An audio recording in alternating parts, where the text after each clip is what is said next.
Though recording technology from 1928 clearly was not quite what it is now, I hope you are still able to pick up on these elements of queerness and BD. In the chorus of the song, for instance, Rainey says, "I went out last night with a crowd of my friends. It must have been women, 'cause I don't like no men. Wear my clothes just like a fan. Talk to the gals just like any old man." Again, in the modern eye, this might seem obviously queer. She states that she does not like men and that she talks to girls like she's any old man.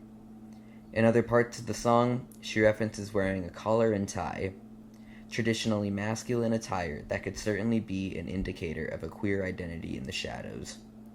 She claims, "Folks say I'm crooked," which could be translated as a way of saying not straight. Though there never was any proof that Ma Rainey was queer, either on her own behalf or someone else's, there were signs. There was even a widely known rumor that her protege, Bessie Smith, was in fact a lover. Regardless of any hard evidence, the signs are there. Regardless of any defined queerness, Ma Rainey's Bulldykes styles are there. Her rejection of the male, white, domestic tyranny is there. Her grief rage is there. Even when it was not popular, Ma Rainey's gender expression was there.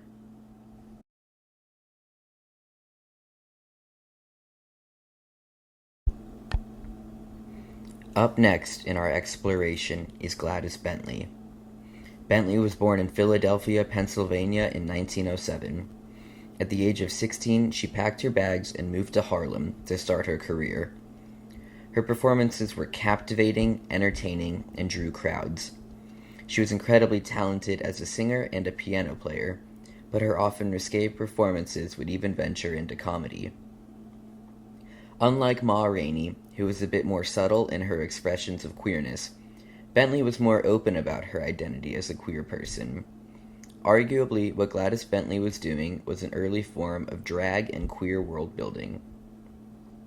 In Gladys Bentley's gender expression style, rather than resisting male or female structures, she resisted the binary structure as a whole.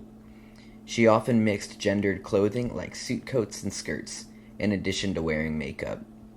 In colloquial terms, we might try to label Bentley in the transgender, non-binary, or queer umbrella, but it's not quite that straightforward.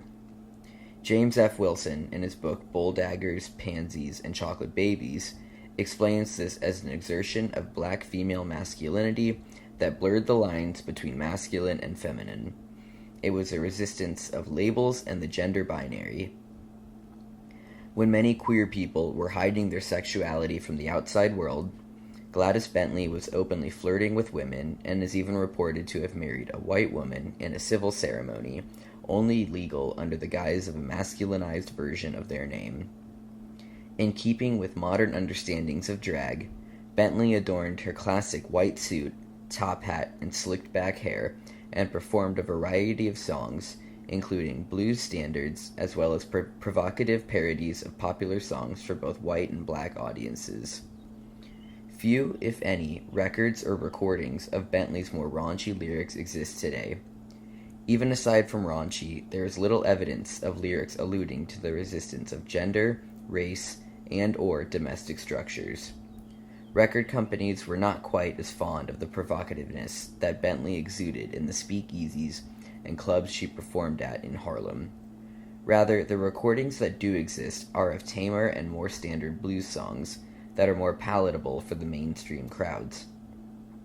However, in her 1928 song, Worried Blues, there are some undertones of empowerment, independence, and feminism.